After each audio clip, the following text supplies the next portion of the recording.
3-ish. All right. I do appreciate that singing. I guess when Bill leads, that's about the only time I can sing bass with that thing, usually, because usually people, but anyway, I appreciate that. And also we had a slide up there on the VBS, and no one emailed me, so I don't have your email addresses. But you saw the theme up there. It's going to be biblical love is the theme. One lesson is be God's love for us. Secondly, our love for God. And thirdly, our love for one another. And so I just need 3 teachers that we can rotate. Age groups, you just teach the one class. And then we can just rotate the age groups through that. And then we'll have a period of crafts, yeah. And then, of course, always snacks, of course. I got to have the cookies and Kool-Aid. That just would be, yes. Yeah, it'll be roughly 9 to 12:30. Still working on the time. But that'll give us 4 periods, 3 classes, and a period of crafts. And we'll have the different age groups. The high school will not rotate, and the real young ones will not rotate. But the middle ones will. And so they'll rotate into 4 different places. Okay? And we have 3 groups, so that means actually, one teacher set gets, a period off, actually. I think that works out that way. Anyway, but, so be thinking about that and let me know. All right, in Ruth chapter 2, and, yeah, okay, well, actually, I guess my bad. Let me see. Yeah. All right, so we have a family here that goes down to Moab from Judah. And why did they go to Moab? Famine. And then Elimelech dies, and so that leaves Naomi a widow. And in the process of time, her sons married Orpah and Ruth. And you remember at least how long were they in Moab after these married? 10 years. 10 years in Moab. And then the 2 sons die, and that leaves 3 widows, Naomi, Orpah, and Ruth. And what happened to Orpah? Yeah, she went back to her homeland. And why did she go back to her homeland?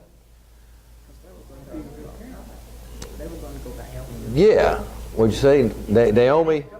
Yeah, Naomi talked her into it and wanted Ruth to go as well, but Ruth held back and did not want to go. In that famous verse in the book of Ruth, chapter 1, 16 and verse 16, chapter 1, 16 and 17, entreat me, but Ruth said, entreat me not to leave you or turn back from following after you, for wherever you go, I will go, and wherever you lodge, I will lodge.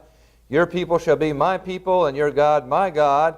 Where you die, I will die, and there I will be buried.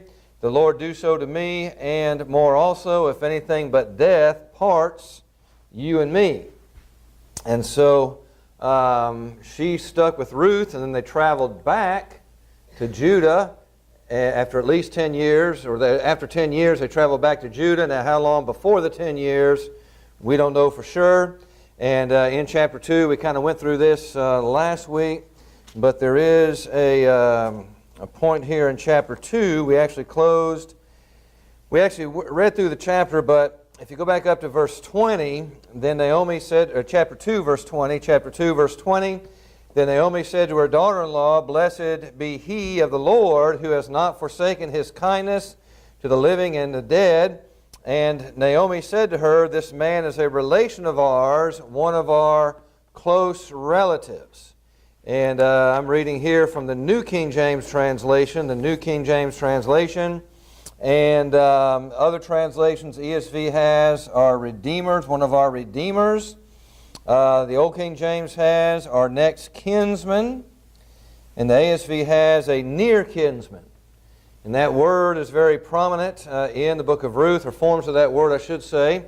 And that word, I knew it was going to come up in Job chapter 19, where he says, I know that my Redeemer lives, and we'll discuss that when we get there. Is he talking about God? Is he talking about Christ? Or is he talking about his kinsman Redeemer here that we have here? And it is the same word, by the way, but we'll get to that when we get to Job. But this close relative, this kinsman, this Redeemer, is the Hebrew word goel, and I don't know if I pronounced that right or not, but it's transliterated G-O with a comma, or a breathing mark, and then a space, and then an E-D, or E-L, goel. But anyway, it's found, forms of that word are found 1, 2, 3, 4, 5, 6, 7, 8, 9, 10, 11, 12, 13. In 13 verses, and some of those verses contain it like 3 or 4 times in that verse. So it occurs a ton of times in Ruth. And the idea behind it is as a kinsman or near relative, and who is responsible for the economic well-being of a relative. And he comes into play especially when the relative is in distress and cannot get himself or herself out of the crisis. And you remember, well, I don't know if you remember the cities of refuge. Remember the cities of refuge back in the Old Testament? And what were they for? Do you remember? Yeah. If you killed somebody, you ran to the city of refuge, whether it was an accident, whether it was self-defense or whatever, and you were safe in that city of refuge. And there were 6 of them, 3 on each side of the Jordan. But some of the language in there, lest the kinsman, if you're caught outside the city before the high priest dies, then the kinsman or the redeemer, the kinsman redeemer, he's allowed to kill you. And what that was a family member, a close family member. That wasn't his only job. In fact, I'm going to give you five things that he could do.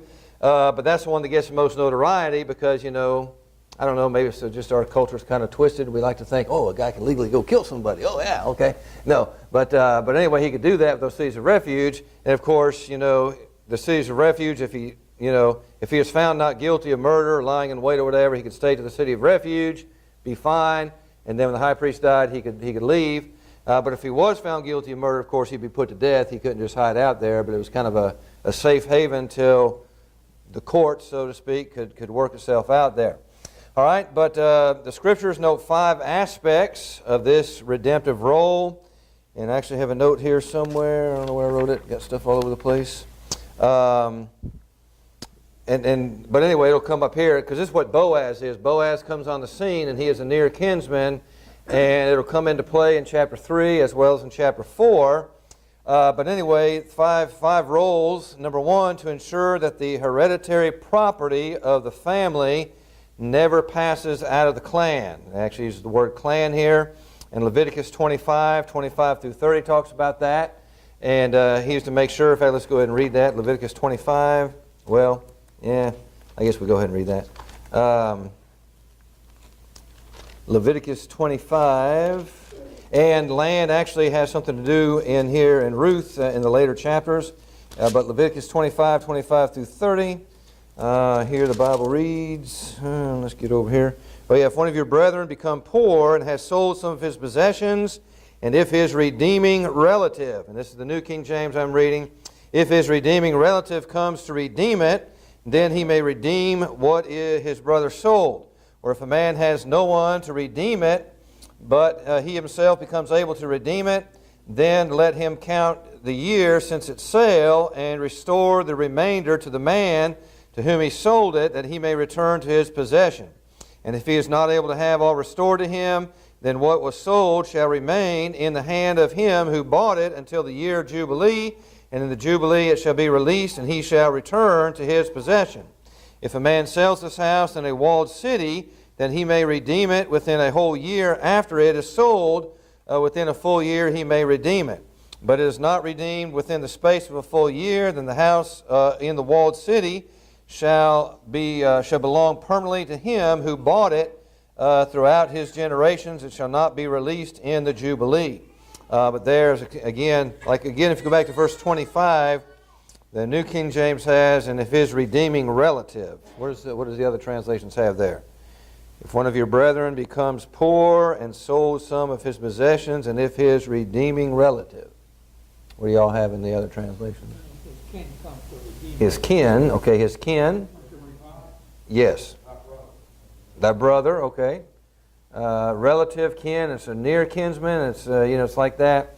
And then actually, as I was studying through this, you've heard me mention before, but Ghana, West Africa is the closest culture I've ever been in that is actually really close to this biblical stuff we're talking about here.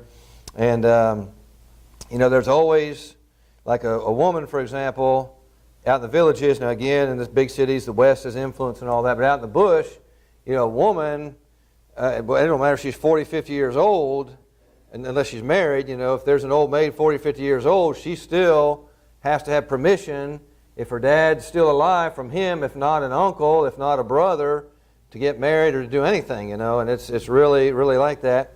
But anyway, this Redeemer here. Secondly, the kinsman redeemers to maintain the freedom of individuals within the clan by buying back those who have sold themselves into slavery because of poverty. And if you just look at Leviticus 25 and go down to verse 47, Leviticus 25:47, if a sojourner or stranger close to you becomes rich, and one of your brethren who dwells by him becomes poor, and sells himself to the stranger or sojourner close to you, or to a member of the stranger's family, after he is sold, he may be redeemed again. One of his brothers may redeem him. Does everybody have brothers there in 48? Brethren. Okay, brothers, same plural. King James plural. Or his uncle, and look at this, or his uncle's son may redeem him. And again, the order was brother, uncle, or uncle's son. The hierarchy of that.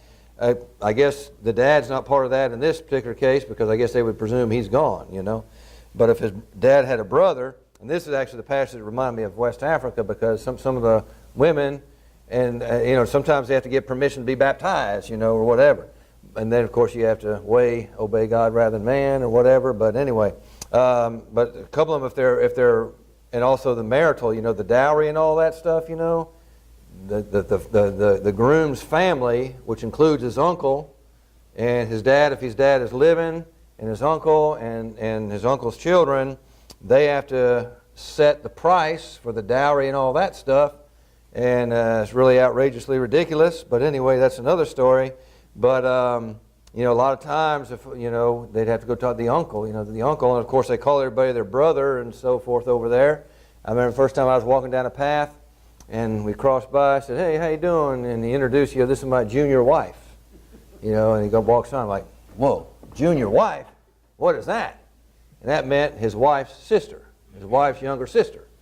Something got lost in translation there. I thought, man, we got to deal with this polygamy stuff. Anyway, but uncle and so forth. And then verse 50, then he shall reckon him who bought it. The price of his release shall be according to the number of years, from the year that it was, etc. But he has responsibility there to buy back the slave, or one of the family members that sold into slavery. All right, the third thing was to track down and execute murderers of near kinsmen or near relatives. Look at Numbers 35, and this is the one I was talking about, the cities of refuge. In Numbers 35, Numbers 35 and verse 12, 35:12. There it says, "They shall be cities of refuge for you from the avenger." And that word avenger, that the manslayer may not die until he stands before the congregation in judgment. And that word avenger there is from the same word. Verse 12, do you all have avenger? Okay, the avenger. Okay, and again, that would be a close relative. And if you go down to verse 19, the avenger of blood himself shall put the murderer to death. When he meets him, he shall put him to death. If he pushes him out of hatred, or while lying in wait hurls something at him so that he dies, or in enmity he strikes him with his hand so that he dies, the one who struck him shall surely be put to death. He is a murderer. The avenger of blood shall put the murderer to death when he meets him. However, if he pushes him, etc., he goes on there to talk about some other things, but they're the avenger of blood. So he had the, and again, what's at stake is the family. Now, of course, in the Old Testament here, ultimately behind a lot of this anyway is the keeping the bloodlines the way they should be so that Christ could come. That's why they had to marry within the tribes. The land was to stay within the tribes and all that kind of thing. And even, we've got here, also number 4, to receive restitution, money on behalf of a deceased victim of a crime. And Numbers 5, verse 8. Look at Numbers 5 and verse 8.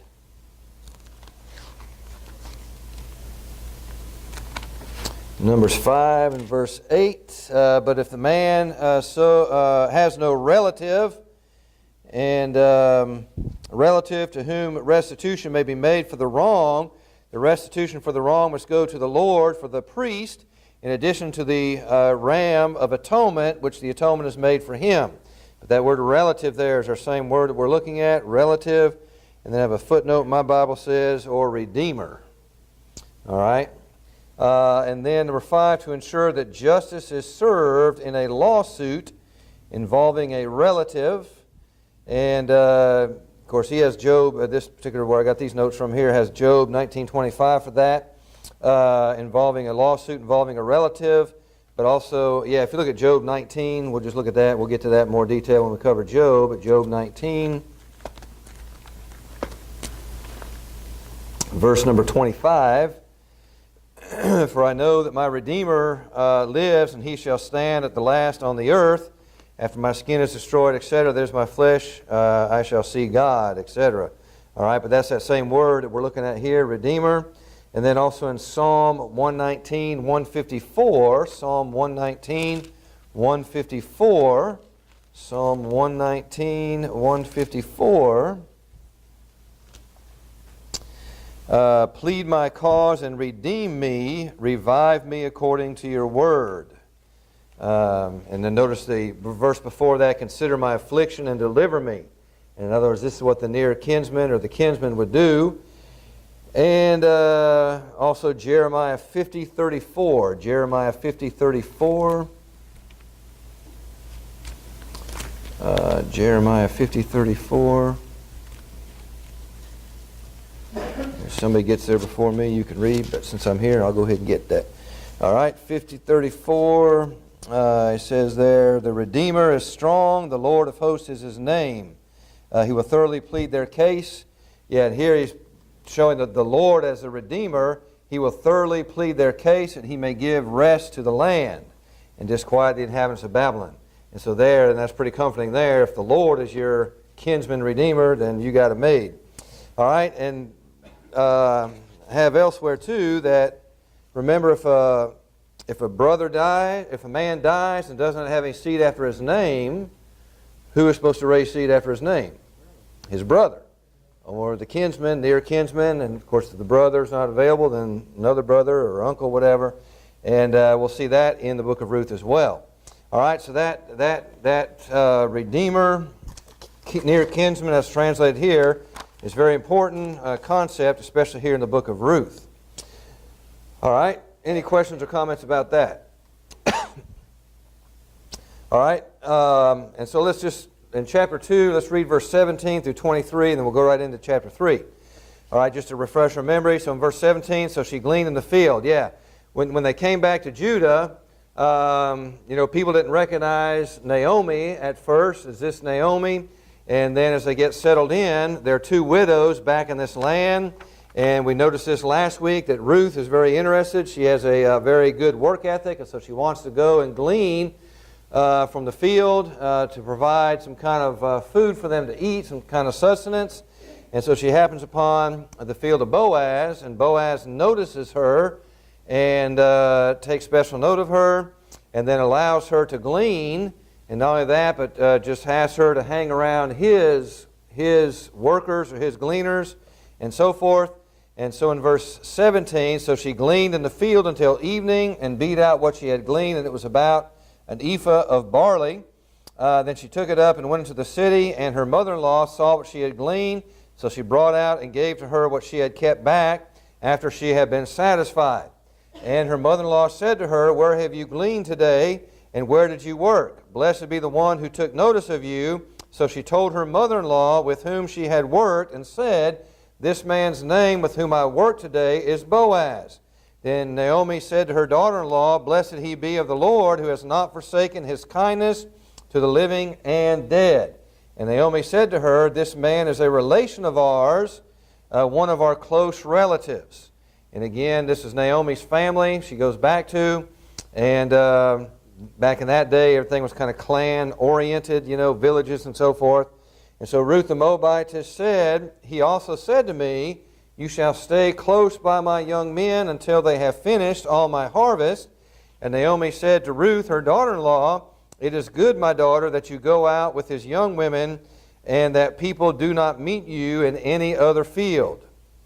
So she stayed close by the young women of Boaz, to glean until the end of barley harvest and wheat harvest, and she dwelt with her mother-in-law.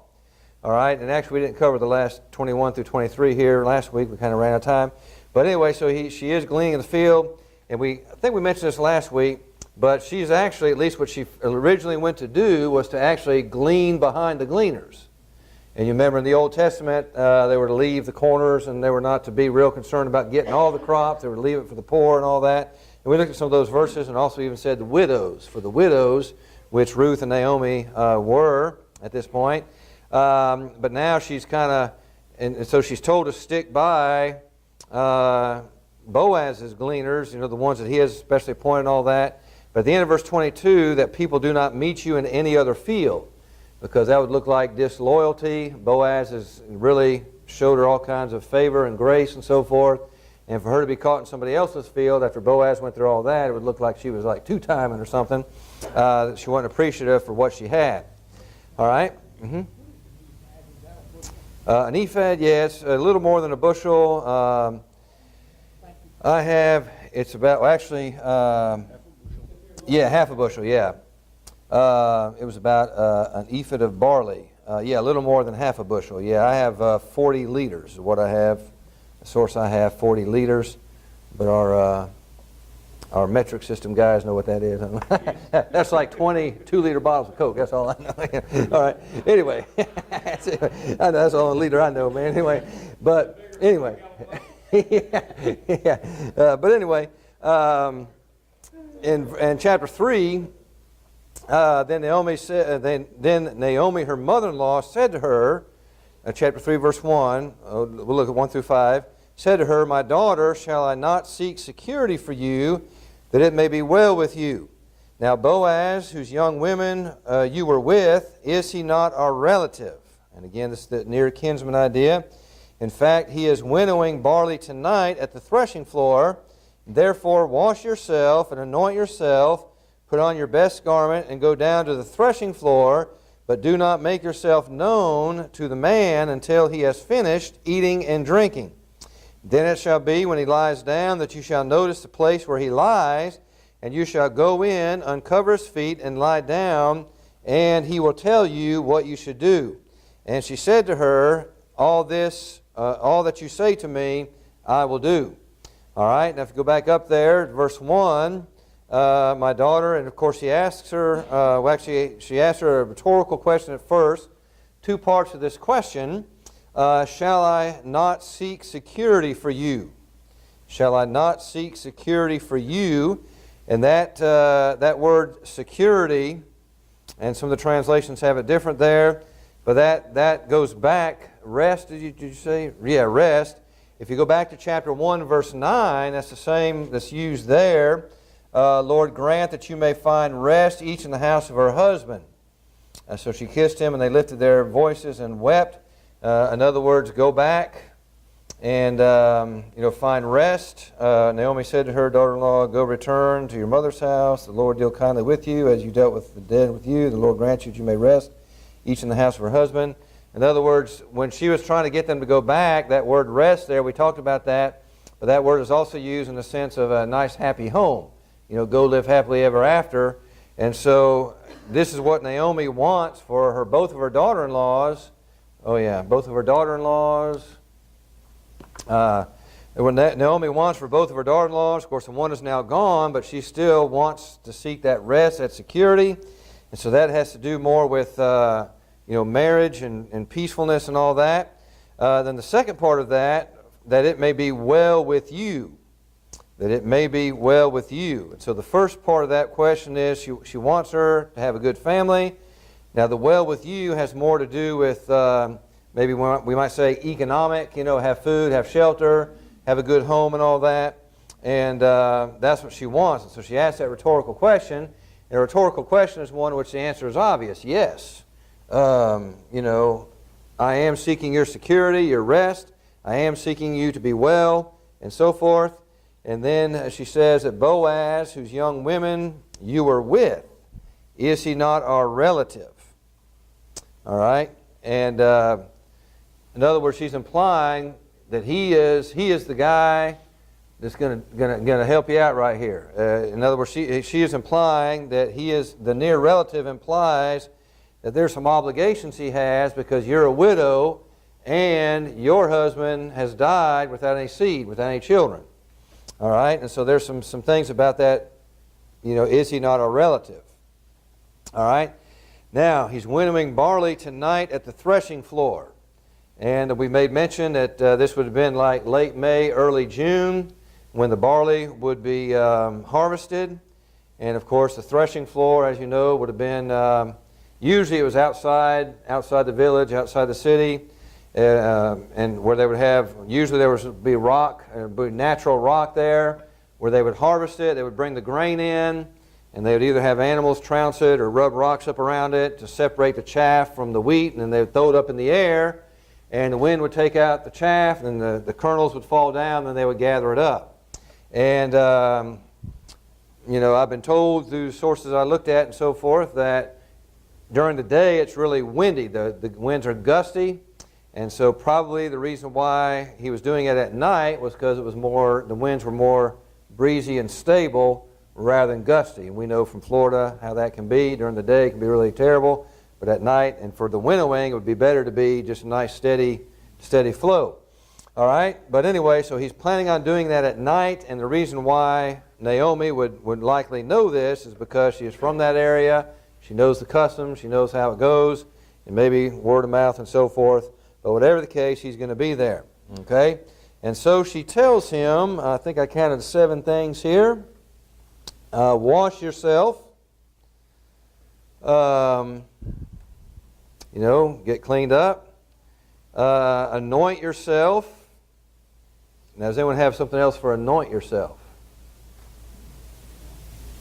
I think some translations may have something like perfume yourself.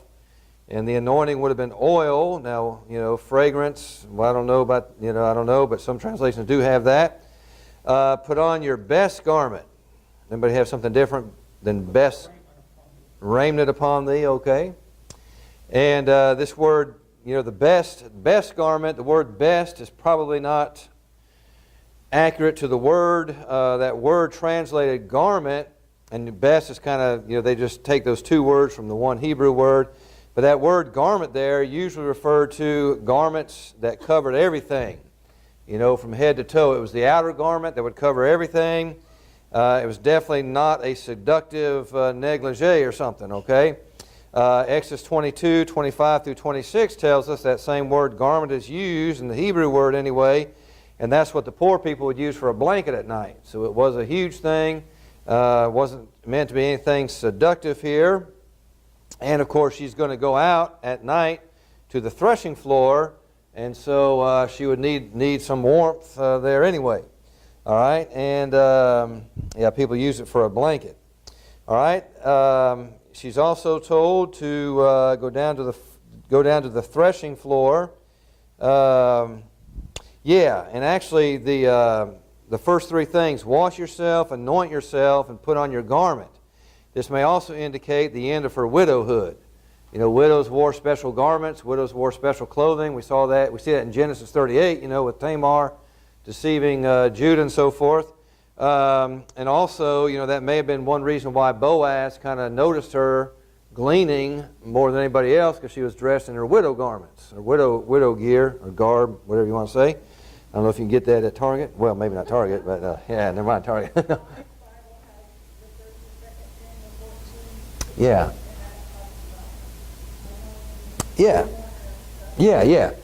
because after David, his period of mourning over the son that Bathsheba had from his fornication, he did the same type of thing, and then he sat down to eat, and then that was it. He was done mourning for I don't know if that son was named. That son wasn't named, was he? I don't think so. But anyway, he was done mourning, and that indicated that. And so all this garment stuff again, and even the whole context, there's some pretty risque sounding stuff here, but we'll go through all that. But again, Naomi's not encouraging Ruth to dress all seductively and all that kind of stuff by this language, okay? All right, then the 4th thing, go down to the threshing floor. And then number 5, do not make yourself known to the man until he has finished eating and drinking. And of course, let's get to that eating and drinking. That doesn't necessarily mean he's going to go get drunk and all that stuff, but as they work all day and they thresh the wheat or the grain at night, when they're finished, after they've eaten and after they've drunk, then they're going to fall asleep. Not because they're intoxicated, but because they just put in a hard day's work. And so that's the idea there. And then it shall be when he lies down, okay, and here's the sixth thing, you shall notice the place where he lies. You shall go in, uncover his feet, and lie down, and he will tell you what you should do. All right? Now, this, see where he lies down, go to the place where he lies, go in, uncover his feet, and lie down, and he will tell you what you shall do. Now, if you just read that right there, you might think, hey, that's kind of shady operation. What's going on here, you know? Yeah. And I have some notes on this too. All right. Now there's some, I haven't personally read any. I've just read those that say, this is what some would say, that there is a sexually immoral interpretation that people try to put on this, that says that Naomi was commanding Ruth to engage in, quote, risque and seductive behavior. And he goes on to say, it seems that in this cultural context, at winnowing time, the threshing floor often became a place for illicit sexual behavior. Realizing that the men would spend the night in the field next to the piles of grain, prostitutes would go out to them and offer their services. As a Moabite, Ruth might not have had scruples about feigning the role of a prostitute to secure sexual favor from a near relative. He says, compare Tamar in Genesis 38. Of course, this particular commentator doesn't believe that. He's just saying what they say. Then he says there's three reasons that they support this. There's three causes. Number one, they say that the root word for uncover is sometimes used in sexual contexts of uncovering someone's nakedness. That is a euphemism for exposing the genitals. And he gives Leviticus 18, which, you do read that. Yeah, in my Bible readings, Leviticus 18, there's a whole bunch of stuff that talks about and uncovers her nakedness, uncovers her nakedness, uncovers her nakedness. And that's and in those contexts, it is the idea of rape or, forcing oneself on her, which I guess is rape. Or it could also use of uncovering someone's skirt, Exodus 20, verse 26, 2 Samuel 6, verse 20. A different word, Genesis 9:2 is used with Noah's drunkenness and so forth, but the same idea.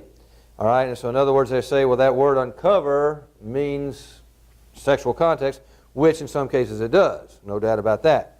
All right, secondly, they try to justify the immoral interpretation by saying that the verb to lie is often used to denote sexual relations. And he does say, except for Genesis 30, 15 through 16, and 2 Samuel 11:11, the relations are always illicit. Such as incest, homosexuality, bestiality, rape, seduction. And he gives a bunch of passages, Genesis 19 and Sodom and Gomorrah, or the count there, Leviticus 20. And Leviticus 20 has a whole bunch of sexual sins, but it does use that language, to lie. For example, it's abomination for a man to lie with man as with a woman, or something like that. That same word lie is used there throughout that whole context, okay? And then thirdly, he says people will come up with the sexual immoral interpretation by saying that the noun between these verses about the word the feet there derives from a word, the dual and plural, which may be used euphemistically for the genitalia. And he gives Exodus 4:25, Judges 3:24, and 1 Samuel 24:3, and also Isaiah 7 verse 20, and Deuteronomy 28:57, and Ezekiel 16:25. Okay, and in a figurative way, Isaiah 6 verse 2, where he's talking about heavenly. Well, actually, when Isaiah sees the seraphim and their train lifted up. Okay, but occasionally, he also says occasionally urine is called water of the feet, and he gives as that 2 Kings 18:27. Which I think B.C. Carr used to have us read that, and the King James has a word that some people don't consider a good word, I think. But anyway, but he does say here, not surprisingly, therefore, some interpret Naomi's scheme as delicate and dangerous, charged with sexual overtones. However, that is just reading way too much into the context here. And of course, we'll maybe read it real quick here in 5 minutes. But let me just first say that just go one by one down here with the word there that's used in the first one that they talked about. The word uncover. The word uncover, there is no suggestion in Naomi's tone or intention that either verb is to be interpreted sexually. Also, Naomi may have deliberately used the word to exclude. We talk about the word translated feet, and he talks about a bunch of stuff in the context that would exclude the gentile interpretation that is occasionally intertwined. He says, accordingly, it seems Naomi is advising Ruth to uncover Boaz's lower limbs, probably exclusive of his genitals, and then go lie down herself. Although the action is suggestive by either of the last two interpretations, the choice of the word actually draws the reader's attention away from the genitals and diffuses it over the limbs as a whole. In other words, that doesn't mean uncovering the nakedness in the sense of Leviticus 20 and all those other passages. And then thirdly, he says that sexual immoral interpretation exaggerates the significance of Naomi's previous instruction and runs roughshod over the narrator's characterization of both her and Ruth in the story. How could Boaz, also a virtuous person, bless Ruth for her action in verse 10 and characterized as a supremely noble woman, verse 11, virtuous woman actually this translation has, if she was seeking sexual favors from him? Neither Naomi nor Ruth seems interested in sex or progeny at this point. Naomi is driven throughout by a concern to provide more security for Ruth than she as a mother-in-law can provide. All right, and that verse is a scholarly refutation of it. But just read with me chapter 3, look at verse 6. And we'll try to make a mad dash on this before the second bell rings. In verse 6, so she went down to the threshing floor and did according to all that her mother-in-law instructed her. And after Boaz had eaten and drunk, and his heart was cheerful, he went to lie down at the end of the heap of grain. And she came softly, uncovered his feet, and lay down. Now it happened at midnight that the man was startled and turned himself, and there a woman was lying at his feet. And he said, "Who are you?" She answered, "I am Ruth, your maidservant. Take your maidservant under your wing, for you are a close relative." Then he said, "Blessed are you of the Lord, my daughter, for you have shown more kindness at the end than at the beginning, in that you did go after young men, you did not go after young men, whether poor or rich. And now, my daughter, do not fear. I will do for you all that you request, for all the people of my town know that you are a virtuous woman." All right? Now, that is not sexual favor there, okay?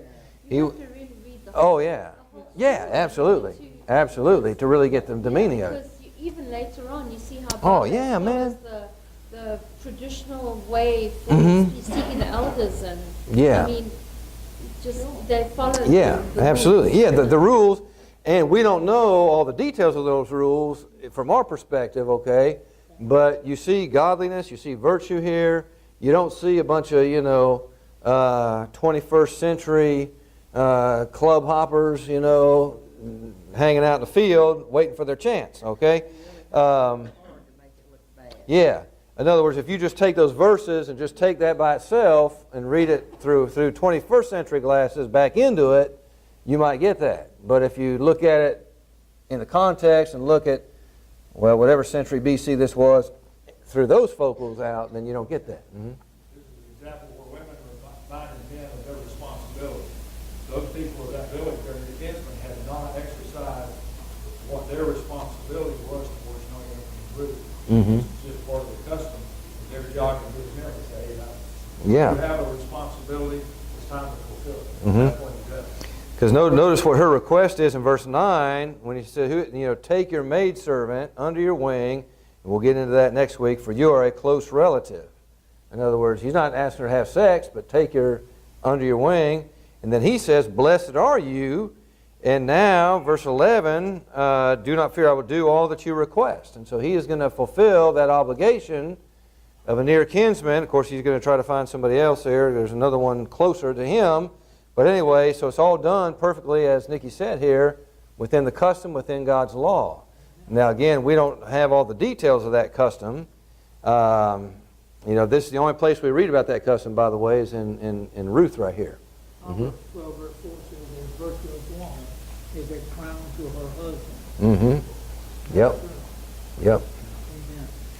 Back then, I think the general rule, probably among all that and well among the people of God, the women were betrothed at 13, 14 years old. Yeah. So Ruth may very well have been under 25 years old at this time. Yeah. Yeah. And also, Probably wasn't in their 30s or 40s when things started. right. Right. Married for 10 years. Yeah. Probably included the betrothal period. Yeah, very well could have. And also, Ruth seems to have some knowledge of the customs and all that.